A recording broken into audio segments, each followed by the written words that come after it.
ውድ ቻናላችን ቤተሰቦች እንኳን ወደ ቻናላችን በደህና መጣችሁ። በዛሬው ዕለት የሻምፒዮንስ ሊግ የዕጣ ማውጣት ስነ ስርዓት ተደርጎ ነበር። በዚህም መሰረት ሊቨርፑሎች በሻምፒዮንስ ሊግ የ16ቱ የጥሎ ማለፍ ጨዋታ ጋላታ ሰራይን የሚገጥሙ ይሆናል። ከዚህ በተጨማሪም በሩብ ፍጻሜና በግማሽ ፍጻሜ ማንን ሊያገኙ እንደሚችሉም ይፋ ተደርጓል። ይህንንም በቆይታችን የምንመለከት ይሆናል። እስከ መጨረሻው ደቂቃ ድረስ አብራችሁ ቆይታችሁ እንድትከታተሉት በአክብሮት ጋብዛለሁ። እናንተም በዚህ የሻምፒዮንስ ሊግ የዕጣ ማውጣት ስነ ስርዓት ዙሪያ እንደዚሁም ሊቨርፑል በሚገጥሟቸው ቡድኖች ዙሪያም ያላችሁን ሀሳብ እንዳለ ኮሜንት ሴክሽን ላይ በመጻፍ እንድታሳውቁኝ፣ ሰብስክራይብ፣ ላይክ፣ ሼር እያደረጋችሁም የቻናሉ ቤተሰብ እንድትሆኑ በአክብሮት እጠይቃለሁ። አሁን በቀጥታ ወደ ፕሮግራማችን የምናመራ ይሆናል። አብራችሁን ቆዩ። ሊቨርፑሎች በዚህ ሲዝን በተደረጉ የሻምፒዮንስ ሊግ የምድብ ጨዋታዎች በሰበሰቧቸው ነጥቦች ሶስተኛ ደረጃን ይዘው ማጠናቀቃቸው አይዘነጋም። ከዛ በኋላም እንግዲህ በጥሎ ማለፍ በነበሩ ጨዋታዎች ወይ ጋላታ ሰራይን ካልሆነም አትሌቲኮ ማድሪድን እንደሚገጥሙ ሁላችንም እናቅ ነበርና የትኛውን ቡድን ሊገጥሙ ይችላሉ የሚለው እንግዲህ በጣም ትልቅ ጥያቄ ነበረ። እናንተም እንግዲህ የራሳችሁን ግምትም ስታስቀምጡ ነበረ።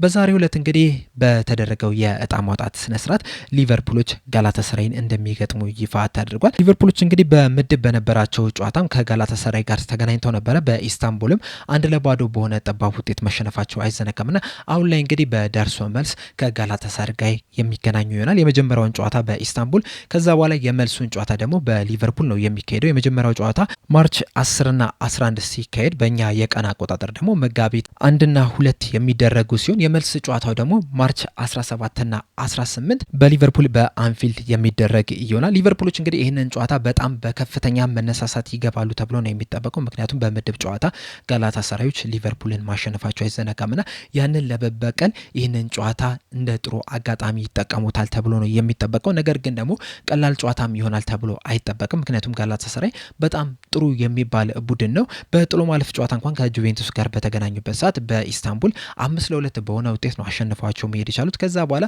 በጁቬንቱስ ሜዳ በሙሉ 90 ደቂቃ 3-0 መመራት ችለው ነበረ። አቻም ሆኖ ነበረ። ነገር ግን በጭማሪ ደቂቃ 2 ጎሎችን በማስቆጠራቸው ምክንያት 3-2 ቢሸነፉም እንኳን በድምር 7-5 በሆነ ውጤት አሸንፈው ነው ወደዚህ የሻምፒዮንስ ሊግ ወደ 16ቱ የጥሎ ማለፍ ጨዋታ መግባት የቻሉትና በጣም አስደናቂ የሚባል ቡድን ናቸው። እንደ ቀላልም መታየት የሌለባቸው ቡድን ናቸው። እንደዚሁም ደግሞ በጣም አስገራሚ የሚባል ደጋፊም በጣም አስገራሚ የሚባል ድባብም ያለው ስቴዲየም ያላቸው ቡድን ናቸውና ለሊቨርፑልም ፈታኝ ይሆናሉ ተብሎ ነው የሚጠበቅ። በእርግጥ ሊቨርፑሎችን ብቻ ስንመለከት በምድብ ጨዋታ ከጋላታ ሰራይ ጋር ሲገናኙ የነበራቸው አቋምና አሁን ላይ ያላቸው አቋም አንድ አይደለም። ምክንያቱም በዛ ሰዓት እንግዲህ ሽንፈት የጀመሩበት ወቅት ላይ ነው የነበረው። ከጋላታ ሰራይ በፊት ከክሪስታል ፓላስ ጋር ተጫውቶ ተሸንፏል። ከዛ በኋላ እንግዲህ በጋላታ ሰራይ ሁለተኛ ሽንፈት አስተናገዱ። ከጋላታ ሰራይ ጨዋታ በኋላም 2 ተከታታይ ሽንፈቶችን ማስተናገድ የቻሉበት ጊዜ ላይ ነው የነበሩትና እንደ አቋም ራሱ ስንመለከተው ጥሩ የሚባል ጊዜ ላይ አይደለም የነበሩት። ሁሉ ላይ ግን ከዛ ጊዜ አንጻር ስናወዳድረው በጣም የተሻሉ ቦታ ላይ ነው የሚገኙትና ይህንንም ጨዋታ እንግዲህ አሸንፈው ይወጣሉ የሚል ግምት ነው ያለኝ። ነገር ግን ቅድም እንዳልኳችሁ በጣም ቀላል ጨዋታ ደግሞ ይሆናል ተብሎ አይጠበቅም። ሊቨርፑሎች እንግዲህ በዚህ ሲዝን ወደ ሻምፒዮንስ ሊግ የፍጻሜ ጨዋታ ወደ ቡዳፔስት መሄድ የሚፈልጉ ከሆነ በጣም አስቸጋሪ የሚባሉ ጨዋታዎችን የግድ ማለፍ መቻል አለባቸው። የመጀመሪያው ቅድም እንዳልኳችሁ ጋላታ ሰራይ ነው። ከጋላታ ሰራይ በኋላም ግን በጣም ከባድ የሚባሉ ጨዋታዎች ከፊት ለፊታቸው አሉ። ለምሳሌ አሁን ጋላታ ሰራይን አሸንፈው ወደ ሩብ ፍጻሜ የሚያልፉ ከሆነ በሩብ ፍጻሜ ፓሪስ ሴን ጀርሜን ወይም ደግሞ ቼልሲ ነው የሚያገኙት። ከሁለቱ ቡድን አሸናፊውን ነው የሚያገኙት። ፓሪስ ሴን ጀርሜን ባለፈው አመት ምን አይነት ድንቅ ቡድን እንደሆነ ሁላችንም መመልከት ችለናል። አሁንም ድረስ በጣም ምርጥ ተጫዋቾች ያሏቸው ቡድን እንደሆነ መመልከት ችለናል። ቼልሲዎችም እንግዲህ በቀናቸው በጣም አስቸጋሪ የሚባሉ ቡድን ናቸውና ሁለቱም ደግሞ ሊቨርፑልን ማሸነፍ የቻሉ ቡድን ናቸው። ባለፈው ሲዝን ፒኤስጂዎች በሜዳው በአንፊልድ ሊቨርፑልን አሸንፈው ነው ወደ ቀጣይ ዙር በፔናልቲ ማለፍ የቻሉት። እንደዚሁም በዚህ ሲዝን ደግሞ ቼልሲዎችም በስታንፎርድ ብሪጅ ሊቨርፑልን ማሸነፍ የቻሉ ቡድን ናቸውና 2 አስቸጋሪ ቡድኖችን ነው በሩብ ፍጻሜም የሚያገኙት። ከሁለቱ በእርግጥ ምረጡ ቢባሉ ቼልሲን የሚመርጡ ይመስለኛል። ምክንያቱም ወቅታዊ አቋማቸውን ስንመለከት ቼልሲዎች የሆነ ወጥ የሆነ አቋም የላቸውም። የሆነ ሰዓት ላይ ጥሩ ሲጫወቱ እንመለከታቸዋለን። የሆነ ሰዓት ላይ ደግሞ መጥፎ ጨዋታን ሲጫወቱ የተመለከትንባቸው አጋጣሚዎች አሉና ከፒኤስጂ ቼልሲ ለሊቨርፑል የተሻለ ቡድን የሚሆን ይመስለኛል። ከዛ በኋላ ግን ሩብ ፍጻሜን አሸንፈው ሊቨርፑሎች ወደ ግማሽ ፍጻሜ የሚያልፉ ከሆነ ሌላ አስቸጋሪ የሚባሉ ቡድኖችን ነው የሚያገኙት። እነዚህም ቡድኖች ስንመለከታቸው ሪያል ማድሪድ፣ ማንቸስተር ሲቲ፣ አትላንታ ወይም ደግሞ ባየር ሙኒክን ነው የሚገጥሙት። እነዚህም አራቱም ቡድኖች እንግዲህ በጣም አስቸጋሪ የሚባሉ ቡድን ናቸው። በእርግጥ በአማራጭ ካየ ነው አትላንታዎችን ቢያገኙ የሚመርጡ ይመስለኛል። ነገር ግን ደግሞ አትላንታዎችም ቢሆኑ ከ2 ዓመት በፊት በኢሮፓ ሊግ በአንፊልድ ድረስ መጥተው አሸንፈው መሄዳቸው አይዘነጋም። በእርግጥ የዛኔ የነበረው አትላንታና አሁን ያለው አትላንታ አንድ አይደለም። እንደዛም ቢሆንም ግን በጣም ምርጥ ቡድን ናቸው። ከዛ ውጭ ግን ያሉትን ቡድኖች ስንመለከታቸው ሪያል ማድሪዶች በተደጋጋሚ ከሊቨርፑል ጋር የሚገናኙ ቡድን ናቸው። በፍጻሜው ጨዋታም 2-3 ማሸነፍ የቻሉ ቡድን ናቸው። በቀናቸውም በጣም አስቸጋሪ የሚባሉ ቡድን ናቸው። በጣም ምርጥ ተጫዋቾችም ያሏቸው ቡድን ናቸው። ማንቸስተር ሲቲዎች በዚህ ሲዝን በአንፊልድም በኢትሃድም ሊቨርፑልን ማሸነፍ የቻሉ ቡድን ናቸው።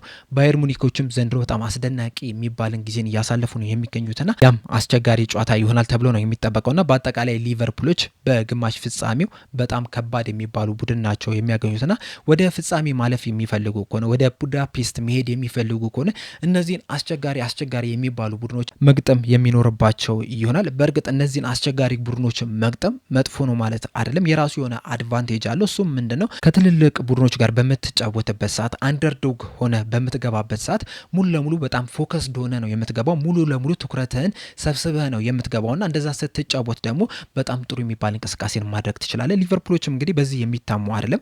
በዚህ ሲዝንም ባለፈው ሲዝንም እንደተመለከት ነው ከትልልቅ ቡድኖች ጋር በሚጫወቱበት ሰዓት በጣም በጥንቃቄ ነው የሚጫወቱት። በጣም ፎከስድ ሆነው ነው የሚጫወቱት። በእርግጥ ሁሉም ጨዋታዎች ላይ ምርጥ ነበሩ ማለት አይደለም። ነገር ግን ደግሞ በአብዛኞቹ ጨዋታዎች ላይ ከተመለከትን በጣም በጥሩ ሁኔታ ሲጫወቱን የተመለከት ነው። በዚህ ሲዝን አሁን ከተመለከትን ከማንቸስተር ዩናይትድ ከቼልሲ በስታንፎርድ ብሪጅ እንደዚሁም ደግሞ ከማንቸስተር ሲቲ ጋር ሁለቱ ጨዋታዎች ላይ ጥሩ አልተንቀሳቀሱም እንጂ ከአርሰናል ጋር በሜዳውም ከሜዳው ውጪም በጣም ምርጥ እንቅስቃሴን ማድረግ ችሏል። ከኢንተር ሚላን ጋርም በጣም ምርጥ እንቅስቃሴ አድርጓል። ከሪያል ማድሪድ ጋርም በጣም በምርጥ እንቅስቃሴ አሸንፈው መውጣት ችሏልና ከትልልቅ ቡድኖች ጋር ጥሩ የሚባል እንቅስቃሴን ሲያደርጉ መመልከት ችለናልና እነዚህን ትልልቅ ቡድኖች ማግኘታቸው ምናልባትም በጣም ፎከስድ ሆነው እንዲገቡ በጣም በትኩረት እንዲጫወቱና በትልቅ መነሳሳት እንዲጫወቱ ያደርጋቸዋል። ከዛ በተጨማሪም በዚህ ሲዝን ዋንጫ ማንሳት የሚፈልጉ ከሆነ ትልቁ እድላቸው ሻምፒዮንስ ሊግና ኤፍ ኤ ካፕ ነው። እናም እነዚህን ሁለት ውድድሮችም ደግሞ በጣም በትኩረት ይገባሉ፣ በጣም በትልቅ መነሳሳት ይገባሉ ተብሎ ይጠበቃልና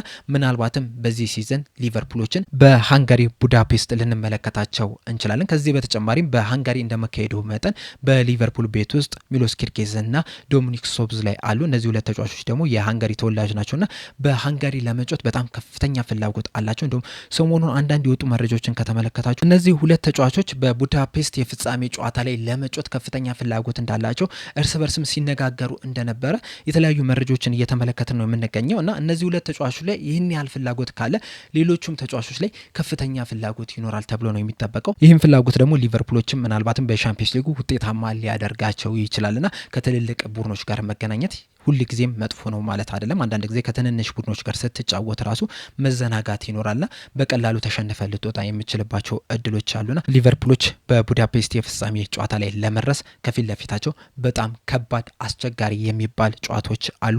እነዚህን ጨዋታዎች አልፈው በቡዳፔስት የፍጻሜ ጨዋታ ላይ ይደርሳሉ የሚለውን ነገር አብረን የምንመለከት ይሆናል። በእናንተ ሀሳብ ግን ሊቨርፑሎች ለፍጻሜ ጨዋታ ይደርሳሉ ወይ? ሀሳባችሁ እንዳለ ኮሜንት ሴክሽን ላይ በመጻፍ አሳውቁኝ።